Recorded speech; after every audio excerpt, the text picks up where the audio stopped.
Good evening. Well, technically, good morning. This is Faith Hunt, and I hope y'all are staying safe and warm out there during the big winter storm, the big ice storm, winter storm Fern. Keeping my fingers crossed that as many people as possible kept their power on during the storm and that we're all going to make it through the week okay as the country plunges into a deep, deep freeze.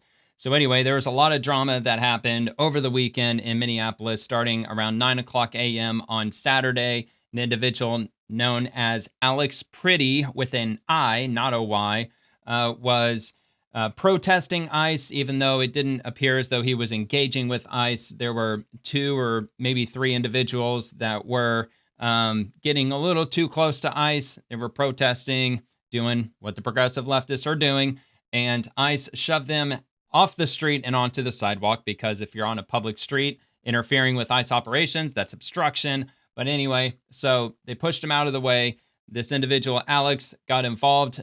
According to eyewitness statements, he was trying to help these women up, and ICE went hands-on with him. And the reason for that, it appears, is because he was in possession of a handgun that was in plain view. Turns out he had a permit to carry, and in Minneapolis, you're allowed to carry with a permit, and that can include open carrying. So they attempted to detain him, and he was struggling with them, or at least it would appear that he was struggling with them. And they had pepper sprayed those women that he was attempting to help. It looked like he was pepper sprayed as well.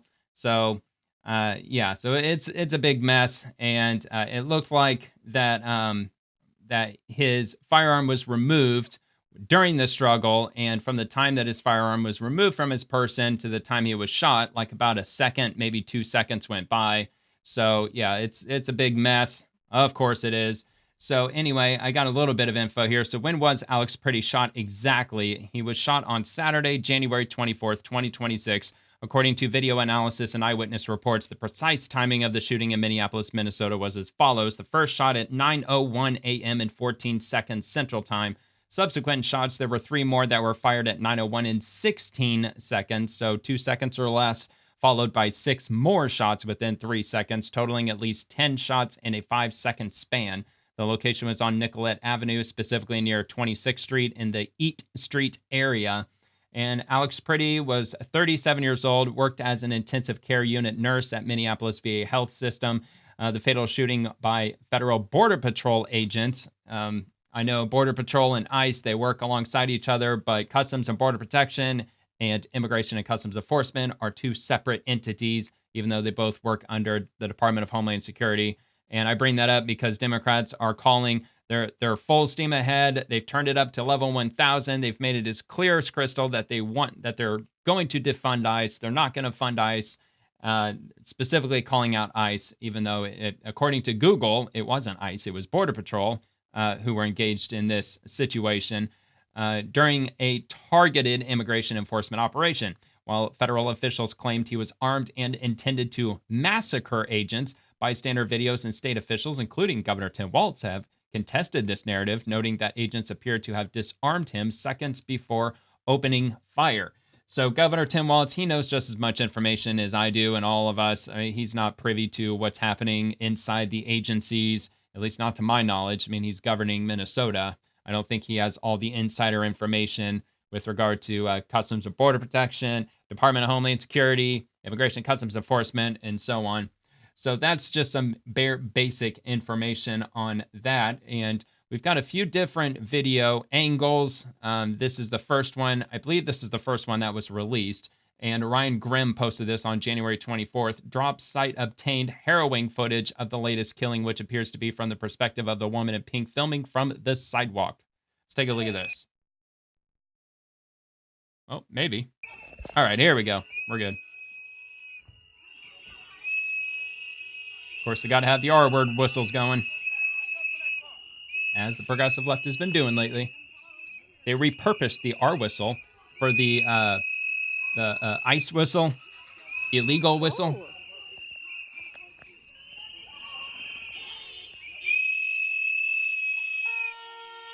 I must say, that is extremely cringe. The whistle.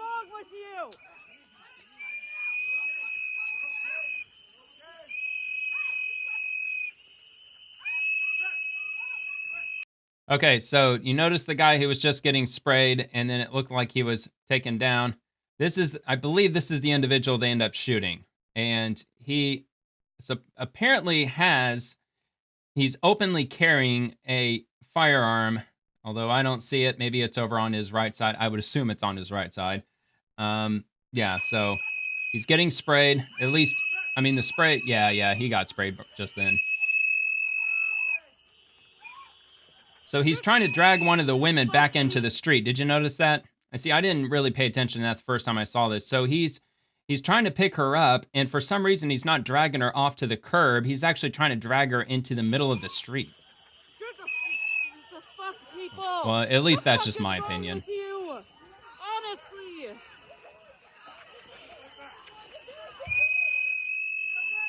So obviously they're trying to detain him, put cuffs on him. Fired shots. If you just noticed this, here, I'll go back and I'll show it. We're going to watch a slowdown here in a minute of a different video clip. So I believe it's this individual right here who's the one that pulls out his firearm, I believe. And let me, actually, it looks like, yeah. So you can see him reach for it. Right there in the center, this man right here, he's the one that takes out his firearm.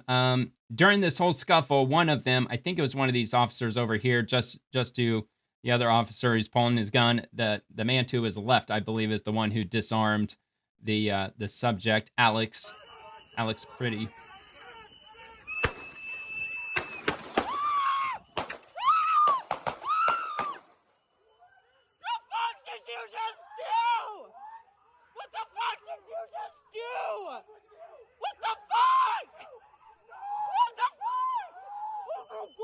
Okay, so she says what the fuck over and over again. That's pretty much the gist of it for this video. Somebody call the ambulance. Somebody call the ambulance. Somebody needs to call the ambulance. Of course, the protesters are demanding somebody call 911, an ambulance. You know, assuming that the agents aren't going to do it. Oh my God, you fucking people, man. All right, so anyway. Come here, come on.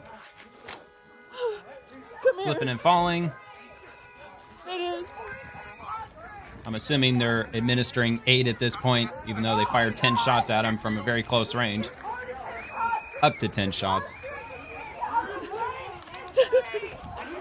Okay, so that is the first clip, and we have another one. This is the view from inside this vehicle. This person was filming in the vehicle.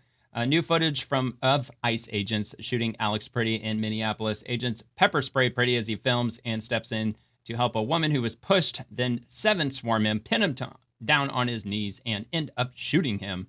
I'm not sure if looked like he was pinned all the way down to his stomach. That's what it would appear to me. So here's the footage from this. Whoa!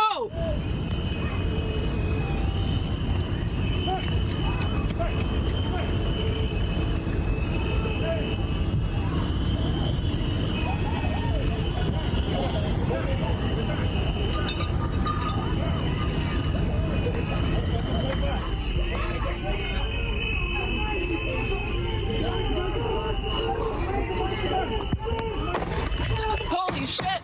Oh my God! Oh! So apparently, and I think I heard it myself, apparently one of the agents was yelling, gun, gun, gun, gun. And then that's when they opened fire.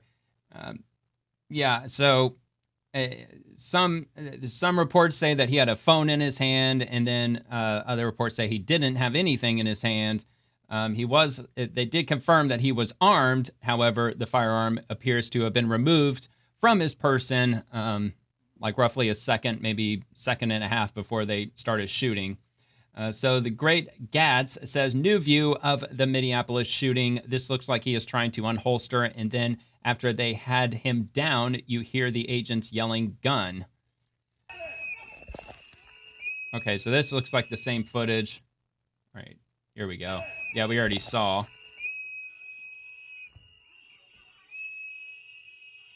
This is really frustrating how they have this.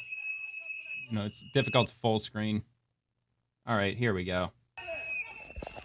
God, sometimes X is a pain in the ass.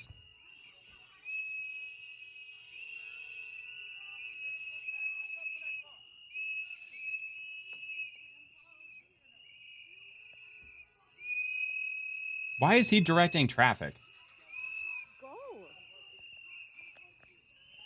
And why is he standing in the middle of the street?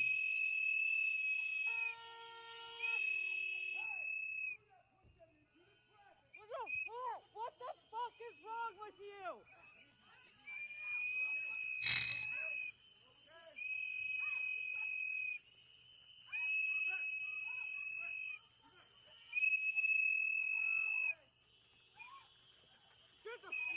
The fuck, people? The fuck is wrong with you? Honestly.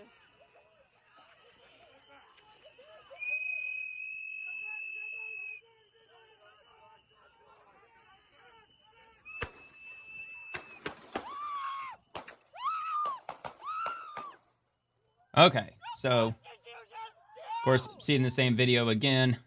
They were just highlighting that one. It seems like it's probably going to be the same view again. Oh no, okay, so this is the image. Looks like he's trying to unholster, and then after they had him down, you hear the agent yelling gun. So you can see his hand right here. Is he trying to unholster his gun? I mean, it's possible. So that is how they view it. Again, the great Gats views it. So from the Washington Post, you can only imagine how they're going to view this. Federal agents in Minneapolis wrestled Alex Pretti to the ground and secured the handgun he was carrying moments before shooting him multiple times. Moments, it was like less than 2 seconds. But of course, they're gonna try to stretch that time frame out way beyond its actual time frame before shooting him multiple times, according to a Washington Post analysis of video footage. And this is 7 seconds.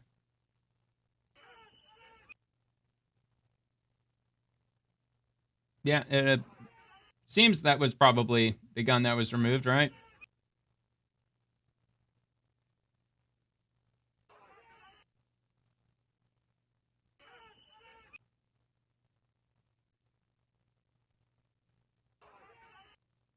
Okay, all right. Yeah, I know I'm playing it over and over again. Just illustrating the viewpoint. Looks like a different viewpoint of that. Okay, and I have from Geopolitics Monitor, aftermath footage of the Minneapolis shooting shows federal agents searching for a weapon, with one asking about its location. An officer then confirms he recovered a firearm from the suspect's waistband, confirming that the victim, Alex Jeffrey Pretti, was unarmed as he was killed. See, this is so frustrating, man. I wish they wouldn't. Okay, here we go. Good. Not good, as in the incident. Sorry, poor choice of words. I meant, I'm trying to get this thing sized up correctly. There we go.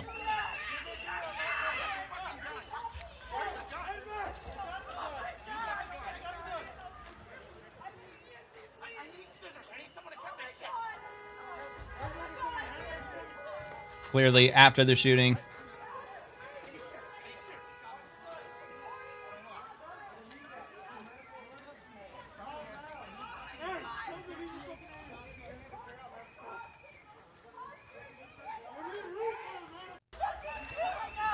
I mean, look, honestly, I think, the second volley of gunfire seems a bit excessive to me, especially when, he clearly collapsed. Like, I think by the second shot, they shot him the first time, and then like a half a second later, they shoot him a second time. He appears to like just instantly keel over when that happened. And then a second volley of rounds erupted. Okay, so basically this was 26 seconds. Okay, so he removed the firearm there. All right, did we hear the first shot?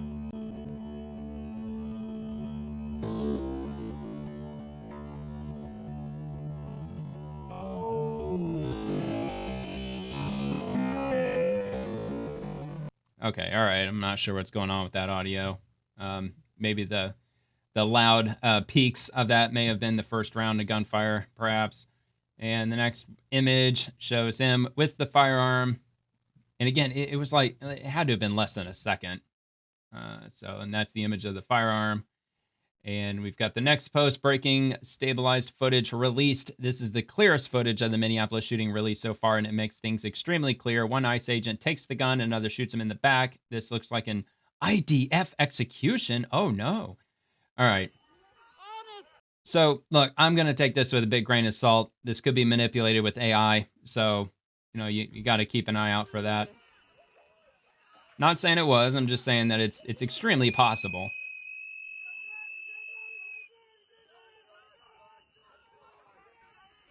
I mean, look, like, why is he struggling so much? That's what I don't understand. I mean, they're I think they're trying to get his hands behind his back, right? Isn't that what they're clearly trying to do? At least that's what it would seem. So, yeah, okay.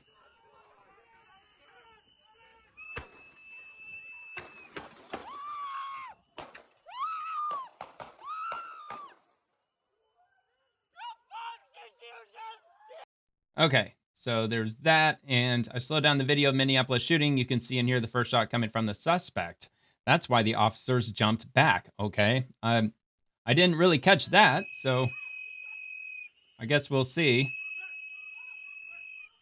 Video is not nearly as clear as the last one. The fuck, people? The fuck is wrong with you?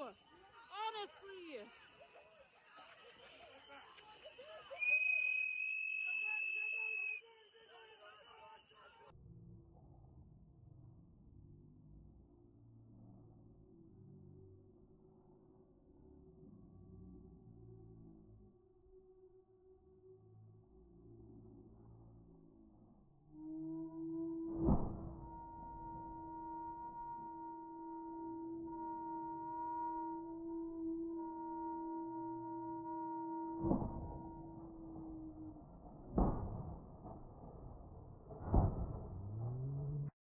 I don't know, man. I don't know about that. Look, it looked like he might have had something in his hand. Not 100% for sure on that. So let's see. So that's the footage. That's everything that I came up with over the weekend. And I'm gonna move over and take a few look at some of the questions that I posed to Grok. And look, some of these, there are actually all of these have sources that are attached to the answers. So some of the questions are just basic, like did Alex Pretti? It's supposed to be with an I, but it auto corrected to Y. It still understands what I was asking, obviously spelling it correctly. So yes, Alex Pretti, often referred to as Alex Pretti in reports and posts. See, there you go. Did have a gun. He was a licensed concealed carry permit holder in Minnesota. And official statements from the Department of Homeland Security indicate he approached Border Patrol agents while armed with a 9mm semi automatic handgun during an incident on January 24th, 2026, in Minneapolis. According to the DHS account, Pretti approached officers with the handgun visible. Agents attempted to disarm him during the struggle. He reportedly resisted, leading to an agent to fire shots in self defense. DHS described him as having the gun plus 2 magazines and no ID on him at the time. Not sure why he had no ID if he was out in the middle of the street trying to direct traffic and what appears to be some level of obstruction, possibly. Multiple bystander videos and witness accounts circulating online, including on X and news reports, show conflicting interpretations. Some claim the gun was taken from him before shots were fired and that he was unarmed at the moment he was shot. Others note he had a cell phone in his hand rather than brandishing a weapon, and he was intervening as a bystander or Good Samaritan during a federal operation. I mean, both of those sound like they're on the same side. But I mean, look, the object that he had in his hand, maybe it was a small firearm. Maybe what they removed from his waistband may have been a phone. And when the agent was walking away, which what clearly appeared to be a handgun, it could have been manipulated with AI. I'm not saying that it was. I'm not saying that it even was remotely likely that that was the case. I'm just saying that's entirely possible. It's really hard to believe what you see these days, especially when we've got all of these tools to change essentially, reality as we know it, at least the reality that we view on a screen or through a screen. So Pretti was a 37-year-old U.S. citizen. Okay, so we already know all that. Incident sparked significant controversy. Accusations of excessive force. Reports remain conflicting between official law enforcement narrative that he approached armed and resisted disarming, and many public video-based claims he was disarmed first and then shot while not posing an immediate threat. No final independent investigation conclusions are available yet. I'm sure it's going to take quite a while, as the event occurred earlier today, which, as of now, it was a couple of days before, at least once this video is released. Did Alex engage agents first? According to official statements from DHS and Border Patrol agents, yes. Alex Pretti, also reported as Alex Pretti, blah, blah, engaged or approached the agents first. DHS and Border Patrol Commander Greg Bavino stated during a press briefing that Pretti approached the agents while armed with a 9mm handgun with no ID. They described him as intending to cause maximum damage or massacre law enforcement. It seems a little hyperbolic to me. Agents attempted to disarm him during the encounter, but he reportedly resisted violently, leading to an officer firing in self-defense. Let's see. The narrative positions Pretti as one the initiating contact by approaching the officers during their immigration enforcement operation. Conflicting accounts from bystander videos, eyewitnesses, and multiple media reports, including analysis in the New York Times, KARE 11, Star Tribune, and others, challenged this. Video appears to show him holding a phone, not a gun, in his hand at key moments. Some footage suggests the gun was already removed or seized before shots were fired, with an agent walking away holding what looks like the firearm. Witnesses, video angles indicate Pretti may have intervened as a bystander to help de-escalate. Look, in my opinion, he wasn't de-escalating at all. He was standing out in the middle of the road, trying to direct traffic, for crying out loud. Let's see, possibly knocking them down. Oh, yeah, the two women that he appeared to be assisting. In one described clip, he was on his knees when the first shot is fired. Well, the only reason he was on his knees was because they pretty much piled on him, I'm assuming, to try to get him handcuffed, and he was resisting their ability to handcuff him. So, like when the couple of agents lifted off of him, I don't know if one yelled. It sounded like one of the agents yelled "gun," which I'm assuming triggered a few agents to back off, which caused him to lift up and be on his knees in that position. But anyway, so the incident remains highly disputed with no independent investigation conclusions. Let's see. He approached first while armed and resisted, and that's the official law enforcement narrative. Witness accounts largely suggest he did not initiate aggressively and may have been intervening unarmed or disarmed at the time of the shooting. No footage and body cam, if available, could clarify, but right now accounts diverge sharply along official versus public video lines. So the next one, would this have likely happened if protesters didn't interfere with agents? No, it's unlikely the shooting would have occurred without the broader context of protester interference intentions. And of course, there's a bunch of information. I try to keep all these answers short, but it insisted on giving me these long answers instead. So, did Alex have threatening posts on his social media accounts? No, there is no evidence that Alex Pretti had threatening posts on his social media because the official statement from Department of Homeland Security says that he was intending on committing a massacre. I just read a minute ago how they worded it, but he had ill intentions. He had intentions on harming law enforcement agents. At least that's what I've read, that DHS, that's their point of view on the matter.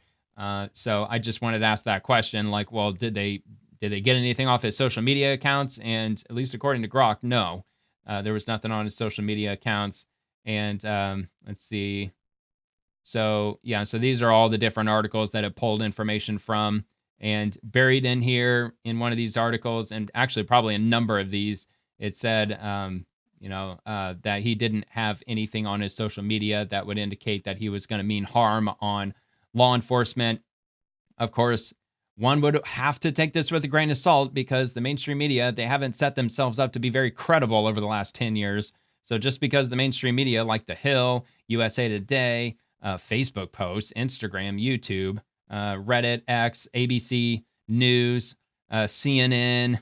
So look, if they're all saying that he didn't have anything on his social media that suggested he was going to harm law enforcement, look, you got to take it with a grain of salt, a giant grain of salt, because these news outlets, they haven't been not at the least have they been credible recently. So anyway, all right. So do they know why Alex was in the area? Yes, accounts indicate why Alex was in the area. He was there as part of or in response to ongoing anti-ICE protests in Minneapolis, which had escalated after a prior fatal shooting of Renee Good by federal agents weeks earlier. Multiple reports describe him as participating in protests against immigration enforcement or protesting ICE activities that day. So he was protesting ICE. He has been protesting ICE for some time, and he was armed. Not to say that being armed is a bad thing. I mean, I'm a big Second Amendment advocate. I think anybody who wants to protest, no matter who they're protesting, yeah, you have a right to be armed to the teeth if you want. All right, so is there a plausible reason why he was interfering with agents? Let's see. So, yes, there is a plausible reason based on multiple accounts. He was reportedly in the area as a participant or observer of ongoing anti ICE protests in Minneapolis, which are already intense following recent fatal shootings, so on and so forth. And why was any of Alex's family members or the media present at this altercation? And the answer is no. There is no indication that any of Alex Pretti's family members were present at the altercation. And the reason I wanted to mention this was because there were lots of news reports coming out. Apparently, a member of the media reached out to his parents before they even found out he was killed, because, that's how the media wants to do it, dial up the drama to level 11. And so as soon as they found out about it, they went to the parents, and supposedly the parents didn't know.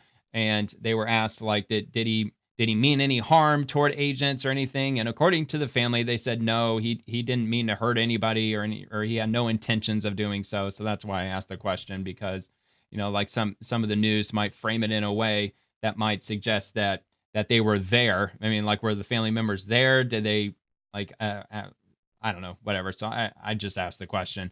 So the same with the media. Like, was the media present? No, the media presence is unclear, but possible indirectly via protesters and journalists in the protest crowd. But official representatives of the media, they weren't there. So in other words, they didn't know what happened before people started filming. What happened 5 minutes before what's her name started filming, and what's his name started filming across the way, and whoever was filming in the car. Look, we don't know what happened 20 minutes before, half an hour before, 4 minutes before. So, with the media trying to frame it in a way that they might see fit, they weren't there. So they don't know what led up to the point where people started filming. So does any bystander footage show that Alex grabbed his firearm or was reaching for it? No. Bystander footage does not clearly show Alex Pretti grabbing his firearm or actively reaching for it in a threatening manner. And again, these sources are taken, of course, from CNN, ABC, NBC, ABC, BBC, NBC News, Reuters. So, again, grain of salt, how it goes. Does bystander footage prove unequivocally that he wasn't reaching for a deadly weapon, whether his own or another agent's?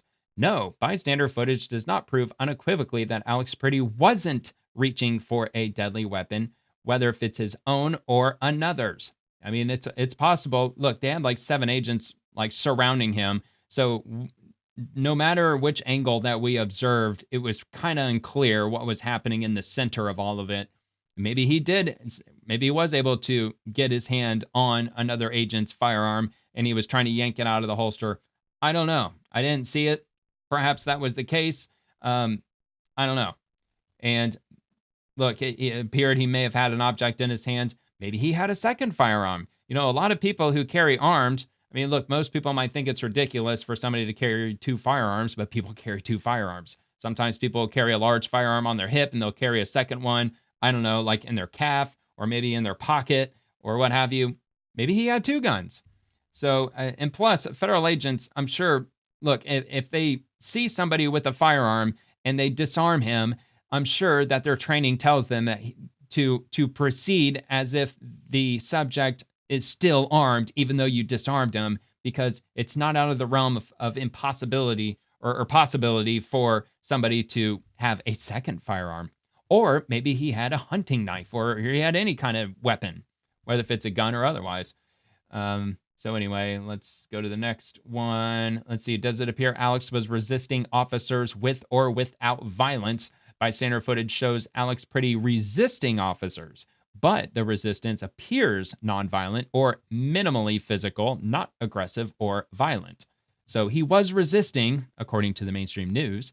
Was he in the process of resisting when his firearm was removed? Yes. Bystander footage indicates Alex was in the process of resisting, physically struggling, or not fully complying when his firearm was removed. Again, that's from the mainstream media. Does any footage show that agents observed an agent removing his firearm and or walking away with the firearm? Yes, multiple bystander footage analyses explicitly show agents observing and one performing the removal of Alex Pretti's firearm, followed by an agent walking away with it. And is it reasonable for agents to still presume Alex to be armed after they remove a firearm from him? Yes, it could be reasonable for agents to presume Alex might still be armed after removing one firearm, depending on the exact circumstances and trading protocols, but bystander footage and analyses make this presumption highly disputed in this case. Individuals can carry multiple firearms, a backup gun, an ankle holster, pocket, etc. Yeah, it's not all that uncommon, believe it or not.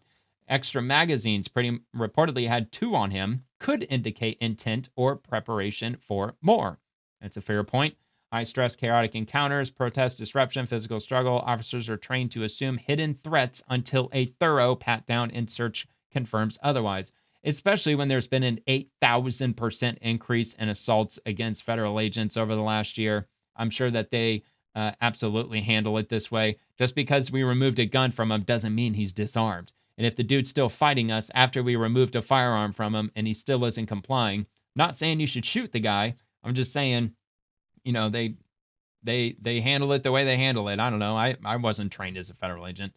Okay, so the next one, is it standard protocol to presume a subject to be armed after a firearm has been removed? I think I'd already answered that question.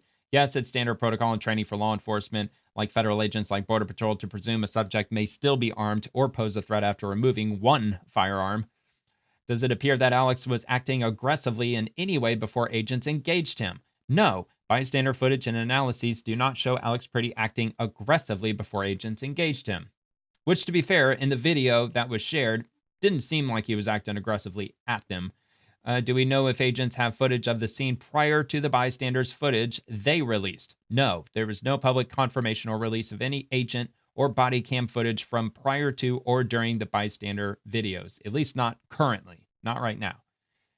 Does there appear to be any valid reason why Alex was in the area prior to the engagement and subsequent shootings? Yes, there appears to be a valid and well-documented reason for Alex Pretti being in the area prior to the engagement and shooting.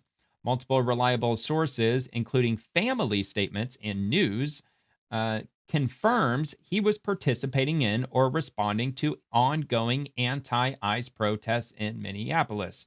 The protests were heightened after the earlier fatal shooting of Renee Good by federal agents weeks prior, drawing crowds to demonstrate against immigration enforcement operations. Now, look, this brings me to a question I didn't ask, but I'd be curious to know, when did he get his concealed firearms license? Is this something, because he's in his 30s, I believe, so is this something that has he been carrying a firearm for like the last 15 years? Or did he just get his CCW like 2 months ago? Not saying that should sway any decision one way or another.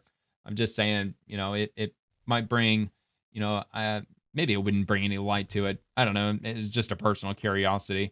All right. Do American citizens have a right to protest ICE agents while armed and possess a valid CCW permit?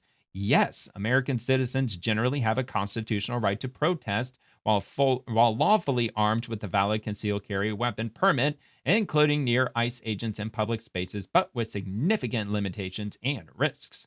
Protects peaceful protest, assembly, and speech in public forums, even against federal agents like ICE, performance duties. Citizens can record, criticize, or stand nearby without interfering, which we know the majority of what we've seen, including this incident, they are interfering with them. When you're standing out in the middle of the road in the middle of an ongoing ICE operation where they're apprehending illegals and you're, directing traffic, you're kind of interfering with what they're doing. At least I would assume that he is, which, by the way, is a felony. It's a felony if you interfere or obstruct federal agents in any way, shape, or form.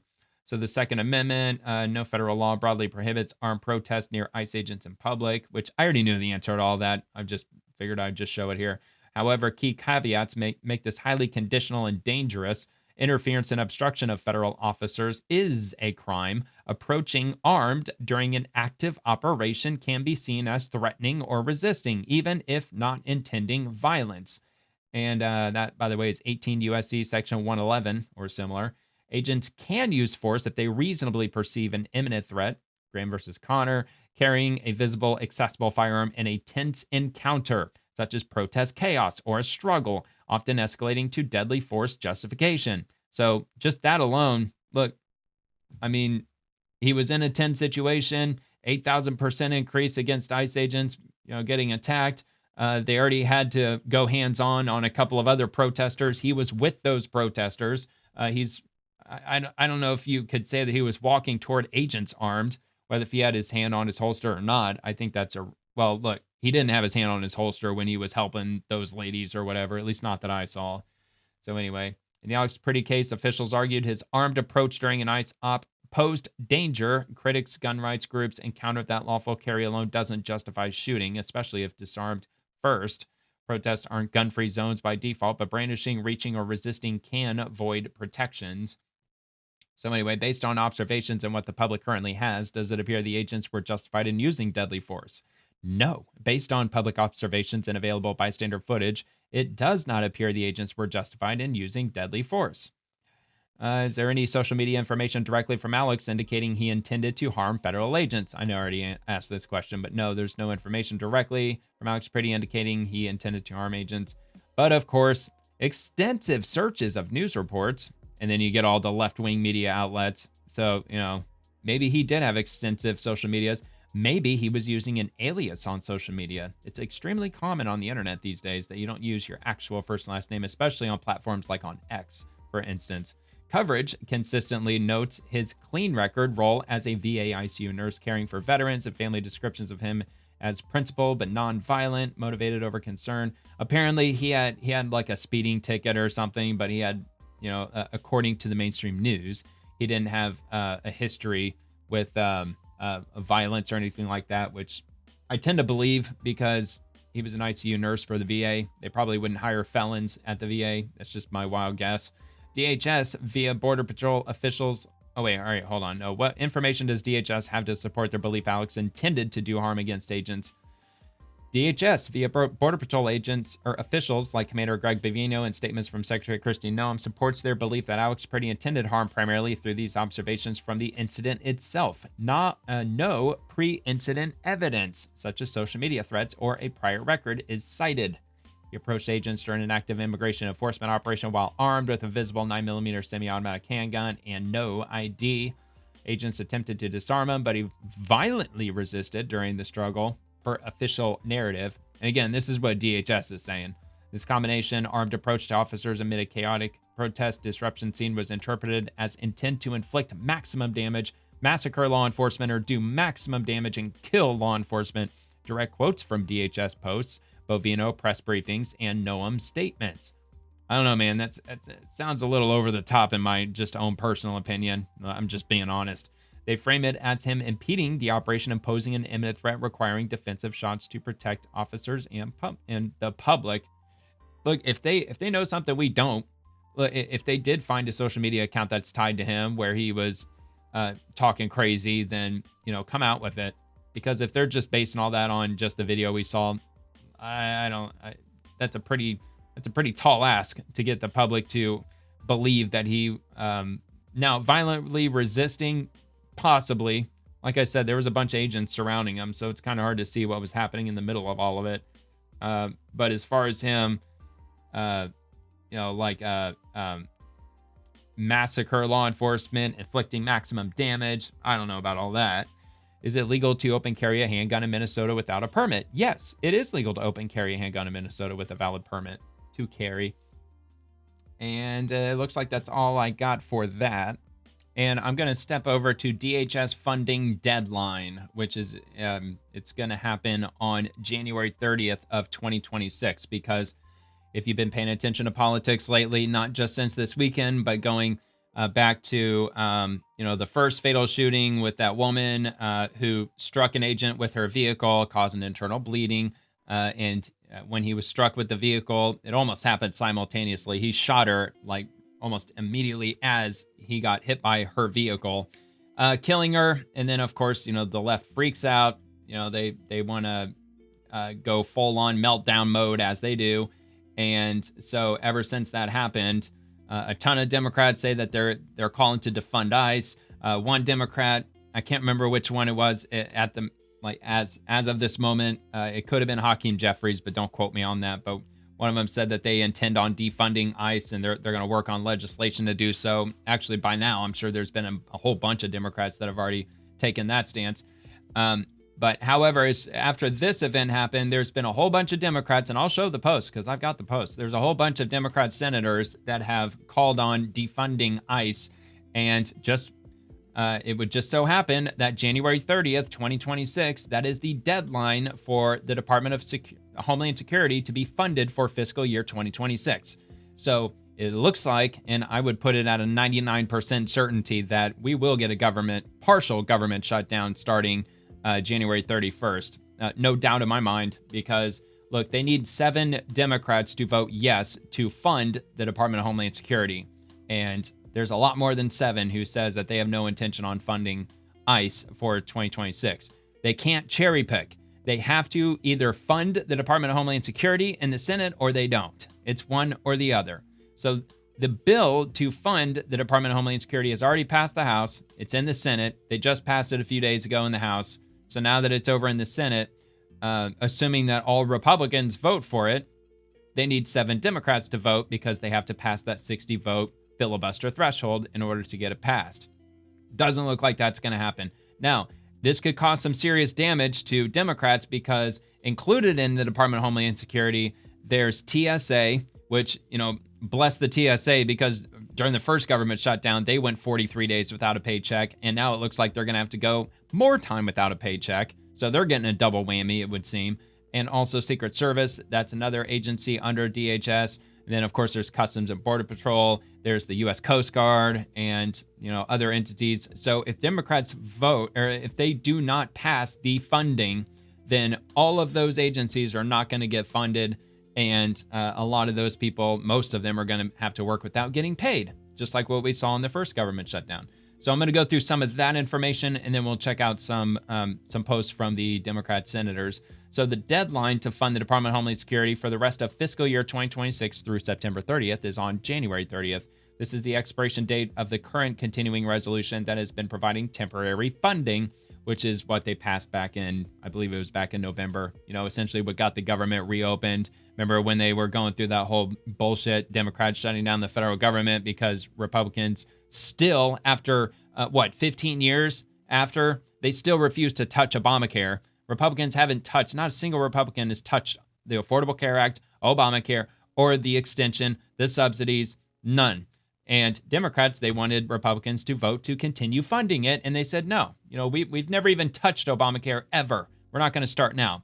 So Democrats, they decided to not pass the continuing resolution funding bill way back in, when was that? The end of September of 2025, and that's what shut down the government for 43 days because they wanted Obamacare subsidies to be funded for another 3 years. The Republicans said, no, y'all were the ones who set that deadline for the end of 2025, not us.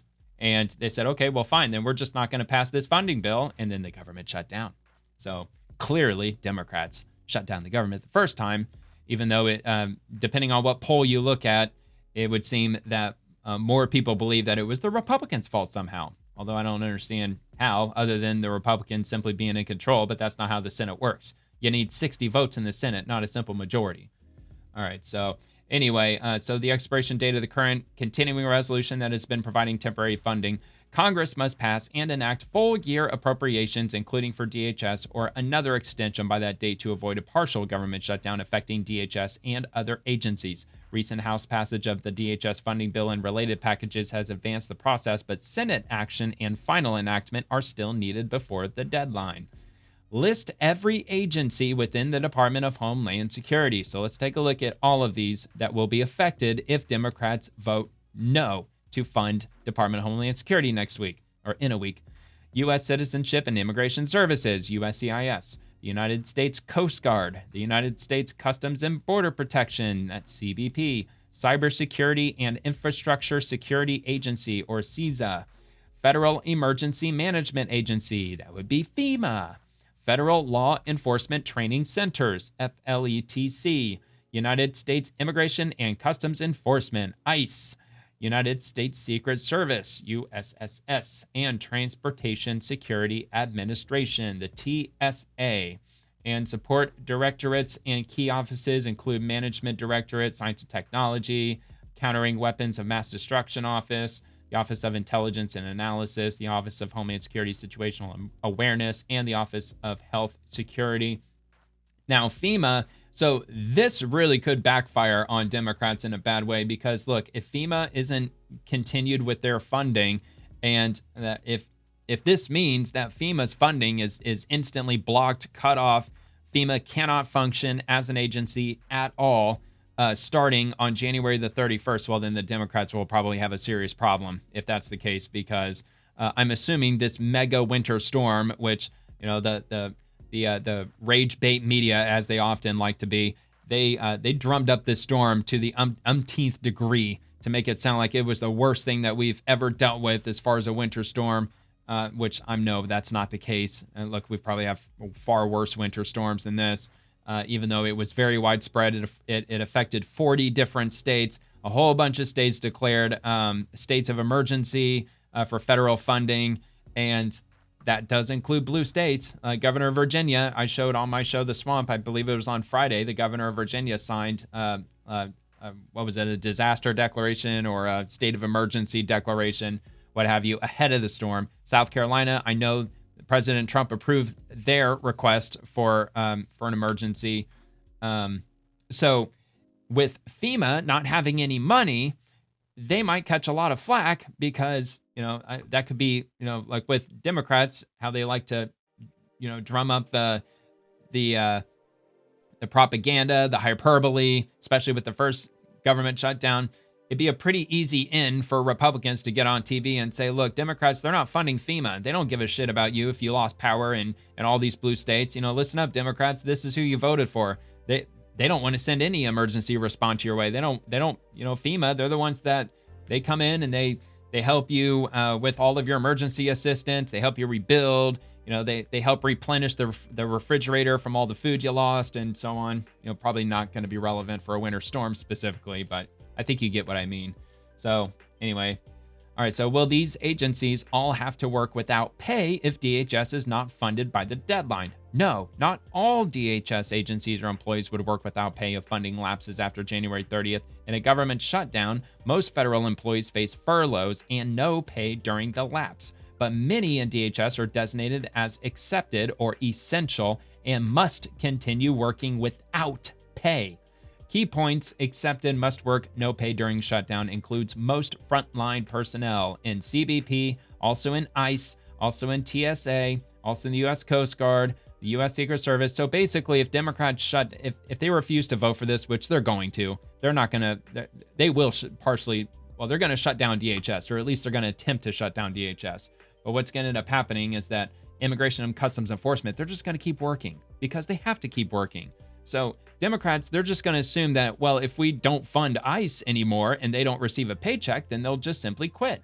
They'll just walk off the job. Democrats, often with posts these days, they're encouraging ICE agents to do so already. They're saying, just leave, just walk off the job, go find something else to do. Because I would say they're engaging in terrorism light, in my opinion, especially with the likes of Eric Swallowswell saying that if he becomes the governor of California, well, he's going to revoke their ability to get licenses. He's going to revoke their ability to get employment in a number of different fields, including any government jobs, any state government, if they have any history working with Immigration and Customs Enforcement. Sounds like discrimination to me, but that's what he said that he wants to do. Sounds a bit terroristic to me, trying to scare people who work in the government to quit their jobs at the government. But regardless, their tactic of trying to shut off funding for ICE, it ain't going to deter them. They're still going to be doing what they're doing. In fact, over 200,000 people had signed up to join Immigration and Customs Enforcement, even though the agency was only looking for about 10 to 15,000 applicants or 10 or 15,000 positions at the time. And I would assume that most of them, or a pretty sizable percentage of them, would probably have no problem working without pay. Look, they're going to get retroactive pay one way or another. I don't think it's ever happened in American history that an agency works without pay and they don't get back pay in the end. All right, so anyway, so where was I? So furloughed, sent home, no work, or no pay during the shutdown, administrative support in non-essential roles across DHS, including much of USCIS, also FEMA, which is going to be a big problem for Democrats, as I already stated, FLETC, Federal Law Enforcement Training, and of course, Management Directorate, Science and Technology, many headquarters, and policy offices. So if you got a problem, you know, if If you were the subject of a disaster from, I don't know, a winter storm, for example, and you try to call FEMA to get some disaster relief, you ain't going to get anybody answering the phone because they're going to be furloughed, thanks to the Democrats. All right, so this following standard: shutdown contingency plans, DHS-specific plans, classified border security, aviation security, law enforcement, and national security functions as accepted to protect public safety. All right, so as funding for Homeland Security already passed the House and it now requires passage in the Senate. Yes, funding for the Department of Homeland Security has passed the House and now requires passage in the Senate, followed by the president's signature to become law before the January 30th deadline. How many Democrat senators are required at a minimum for the DHS funding bill to be passed? At a minimum, 7 Democrat senators are required for the DHS funding bill. Let's see, current Senate composition: 53 Republicans, 45 Democrats, 2 independents. All right, so let's move on. How many Senate Democrats have stated they will absolutely not pass funding for immigration and customs enforcement? At least 19 Senate Democrats have publicly stated they will not vote for or support the current DHS funding bill, which includes ICE funding, based on recent statements amid controversy over ICE actions. This includes Senators Klobuchar, Schumer, Rosen, Cortez Masto, Kane, Murray, Warren, Kelly, Murphy, Schatz, Warner, Baldwin, Kim, Padilla, Heinrich, Welsh, Blumenthal, Slotkin, and Peters. More may join potentially the full caucus, 47 including independents per leadership indications, risking a shutdown. And like I said, if that's the case, they're going to shut down the likes of FEMA and TSA. Although not shut them down, they're going to continue working. They're just going to work without pay. So it could backfire. But look, as 19 have already said that they already publicly said, 19 have publicly stated that they're not voting for the DHS funding bill. Look, if they can't get 7, then it ain't going to pass. So sounds like it probably ain't going to pass. All right, so let's see. Can Senate Democrats vote to pass everything in the DHS funding bill except for ICE? Or will the bill need House revision? So the answer to that is no. Senate Democrats cannot vote to pass the DHS funding bill while excluding ICE funding without House revision or a completely new bill. Appropriations bills are single, unified pieces of legislation with specific line item funding for all DHS components, including ICE. Typically, $10 billion in the current House passed bill. All right, so basically it appears clear the government will shut down in the days ahead, as 19 Senate Democrats will not vote for the DHS funding bill. I meant to say short, but it said short. Yes, a partial government shutdown appears increasingly likely in the coming days, driven largely by Senate Democrats' opposition to the current DHS funding bill. And by refusing to pass the bill, which will lead Secret Service, CBP, TSA, and other agencies without a paycheck, is it likely Democrats will receive a backlash from the public? Yes, Democrats could face significant public backlash if perceived as causing the shutdown, especially among voters prioritizing border security, aviation safety, and national protection, which is the CBP, TSA, U.S. Secret Service, and so on. If Senate Democrats do not pass the DHS funding bill, will Democrats be the cause of the government shutdown? Yes. If Senate Democrats refuse to provide the necessary votes to pass or advance the DHS funding bill, they would be widely seen as the primary cause of any resulting partial government shutdown. In the last government shutdown, does the majority of the country view the Democrats or Republicans as the cause? In the last government shutdown, polls showed a plurality or slight majority of Americans blaming Republicans more than Democrats, with blame often divided or including both parties. And I believe the reason for that was because the Republicans, they have the majority in the House and they have a very slim, but they do have a majority in the Senate. And I think most Americans, they just forgot their basic knowledge with regard to government functions. They forgot that there's something called the filibuster, meaning they need 60 votes. Doesn't matter if there's 58 Republicans or 51 Republicans in the Senate, they still need 60 votes, which means it still requires Democrat votes. Because if they looked back, actually, there was one Republican. Who was it? Rand Paul, I think, right? Wasn't Rand Paul the holdout? He was the one who didn't vote to pass the continuing resolution bill because I think it would add money to the deficit or something like that. So anyway, all right, so we're going to move on to some of the Democrat posts here. And most of these are senators, if not all of them. I wanted to focus specifically on senators because with regard to the funding bill, with regard to this incident, the House, kind of irrelevant at this point with regard to funding ICE and DHS, as the funding is only coming up in a few days from now. So Senator Alex Padilla, horrified by the news of yet another deadly shooting by a federal agent in Minneapolis today. This is not making our communities any safer and only escalates tensions further. Trump needs to get his immigration enforcement agents out of our communities now. Of course, it's always Trump's fault. All right, Bernie Sanders, I want to thank our courageous friends in Minnesota who in below freezing temperatures are standing up to ICE. The American people want democracy and justice, not authoritarianism. When we stand together, we win. You know, of course, socialist Bernie Sanders trying to flood the country with more potential voters. Elizabeth Warren, I'm a hell no. Not a penny more for ICE. We should not fund this terror. Which I'm not sure. Well, look, all they're going to try to do is just do more misdirection and a little more misdirection, a little more misdirection, trying as hard as they can to sway the blue no matter who Democrat voters from realizing that if they don't vote for ICE, they're also not voting for FEMA and Secret Service and TSA and, you know, the others, the Coast Guard. All right, so Senator Chris Van Hollen, another brutal killing by Trump's ICE agents. Trump, Vance, Noam, Miller, and the whole morally depraved crew have blood on their hands. These killings are happening at their discretion. They must be held accountable. Congress must cut off funding for these heinous acts now. And Senator Chris Coons, absolutely horrifying. This is not what anyone voted for, and it's not making a single American safer. There needs to be a prompt, thorough, and independent investigation. Look, it's all hyperbole. It's not making Americans safer. What, ICE operations aren't making Americans safer? I believe in Minneapolis alone, they have arrested and removed 10,000 illegal immigrants with criminal records, American criminal records. So I think it is kind of making the communities a little safer. Look, I would like to look at Minnesota's crime statistics, 2024 versus 2025. Not even sure if we would ever even get accurate statistics because they probably don't keep accurate statistics because, you know, Washington, D.C. was one of those cities that they didn't keep accurate crime statistics.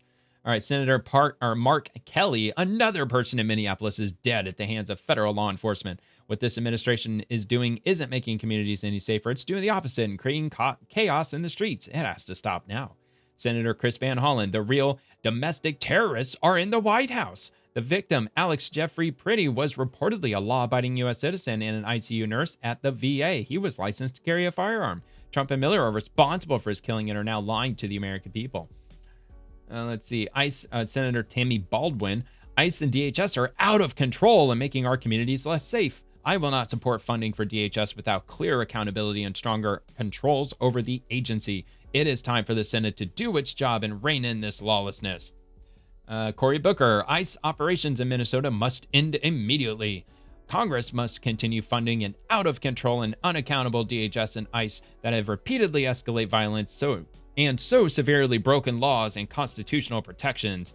Every minute these ICE operations continue on our streets is another minute they endanger the safety of Americans and further injure our communities. Senator Mazie Hirono. DHS agents have summarily killed another person. This regime claims to be targeting the worst of the worst while they target people for exercising their constitutional right to free speech with lethal force. This lawlessness cannot be allowed to continue.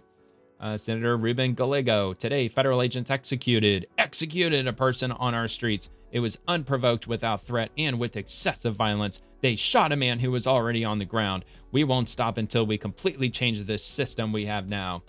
Today, we lost Mayor Jacob Frey, so he's not a senator, but, you know, he is the mayor of Minneapolis. Today, we lost another Minneapolis neighbor after multiple ICE agents pummeled him and shot him to death. Pummeled him? I didn't see any pummeling, but okay. How many more? Well, actually, I think I vaguely remember one agent appear like he was trying to punch at him or something, like within that 1 second time frame. How many more people need to die or get shot before this ends? President Trump, I'm calling on you to put the American people in this American city first and get ICE out. Look, that's exactly what Trump is doing. He's putting the American people first, and that's the whole point that ICE is there in the first place, dummy. All right, so let's see. Conflict alarm. Stephen Miller just called Alex Pretti a domestic terrorist who wanted to massacre law enforcement. Alex Pretti was a 37-year-old American, legal gun owner, permit to carry, no criminal record. He's dead, can't speak, so on and so forth. Not willing. All right, this is what it looks like when government gets ready to label you after they kill you. Okay, I think this is the last one I have. AOC, Ed Krasenstein. Yeah, what a lovely fellow. Breaking AOC just completely went off on Trump after ICE murdered Alex Pretti.